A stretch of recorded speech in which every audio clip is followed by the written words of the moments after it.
how do you become a fan of the Miami Dolphins? Walk me through this, Kelsey. Okay. I was 12 when we moved to Fort Lauderdale, Pompano Beach, actually. Okay. I went to school in Lauderdale, and my grandmother bought season tickets for the Dolphins, 1968. 68. So So you're talking about ground floor here. Oh, pretty ground much. floor. Yeah, exactly. And we were right on the 50-yard line, about halfway up in the stadium.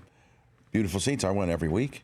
It was fantastic. And I fell in love with the team, of course, and followed them. And, I'd watch them play. I mean, I did play ball at that point. I played in 6th grade in New Jersey. Well, were you? What'd you do? I went to I was left tackle. But So you're an offensive lineman. yeah. You're like bulldozing people? Or Yeah, coming I was off the pretty ball, good at hitting it. people? Yeah, no, there's some people that'll remember some moves I made back then. But back, also we played both sides then. Okay. We switched, so I was defense as well. What'd you do there on Well, defensive I'm line? left too? tackle as well. But the only thing I did really right was one kid came up to me once when my granddad was watching. I was raised by my granddad, and said we were on the. It was a goal line stand, right? It's like they're on the 2-yard line, and this kid comes up to me. His name was Chris something. I don't remember the rest of him. He says, "Watch out for the draw."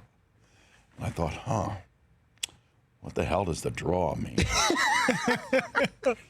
And I thought, I was 11 at the time. Sure. So, but my granddad's out there, and it's the last minute of the game, and I thought, draw.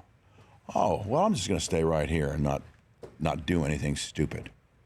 So this kid just runs right at me with a football, and I stopped him. Because the draw is going right in the middle of the line. I stopped him. We won the game.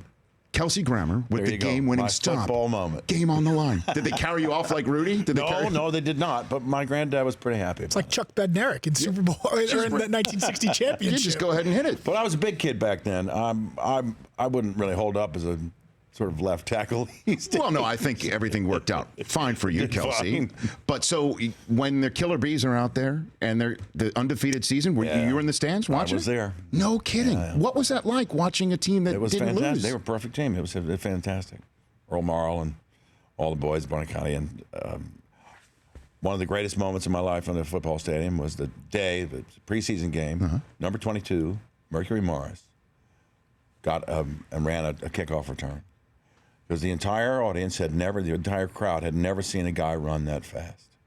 Suddenly he picks up the ball somewhere around the 5-yard line, and in less than what seemed like a second, he was at the 45-yard line.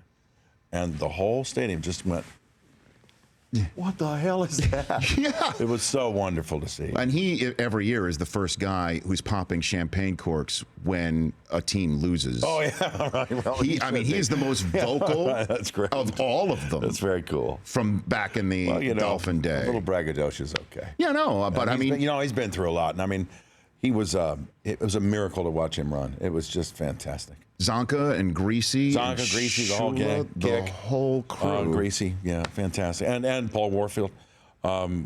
That was the one that hookup was always just fantastic. All of a sudden, he's throwing the ball downfield, and there he is. There's Warfield just running into the end zone. And of course, they all talk about, in the Super Bowl, going against the Redskins in that Super Bowl, that Gary Upremian's out there for a chance. That was extraordinary. Well, for the field goal that would have been perfect symmetry, they would have won 17-0. Right. So a 17-0 team. Extraordinary. Right. Yeah. Or they would have been able to have had the final score to match in essence their record. Yeah. And Wow. the whiff That and the was ball flying in the air. hysterical. It was hysterical. It was just, I've never seen anything more pathetic in my life. So, right. In the midst of great success comes comedy, I guess. I've got Kelsey Grammer here in the Rich Eisen Show studio. So how often are you able to get to South Florida in your busy schedule? When was the last Dolphin game you've attended? Boy, it's been a long time since I've seen a Dolphin game. I think I'm going to want to buy them someday. Okay. I'm not in a position to do that yet. So I've got to get busy. Get busy a little bit more. Storks. Go see it. People should buy tickets. A few more Storks. Yeah, Stephen Ross with his very small pockets. Yes, right. We've met. I've met Stephen. I love that team. The Rich Eisen Show, weekdays at noon Eastern on Audience.